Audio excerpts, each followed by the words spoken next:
Инспекцијските служби на општина Центар започна интензивна акција за расчистување на два напуштени објекти на улиците Тетовска, број 20 во Ново Мало и Владимир Полежиновски, број 7 кај трговскиот центар Буњаковец.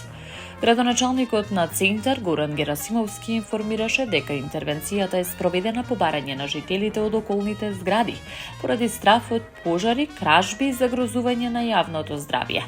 На локацијата кај гимназијата Раде Јовчевски Корчагин со асистенција на Министерството за внатрешни работи били селени затекнати лица и започнато е расчистување на сметот во и околу објектот. На втората локација во реонот на Буњаковец, поради присуство на малолетни лица во акцијата била вклучена и социјалната служба, пошто се пристапило кон целосно чистење на мини депонијата.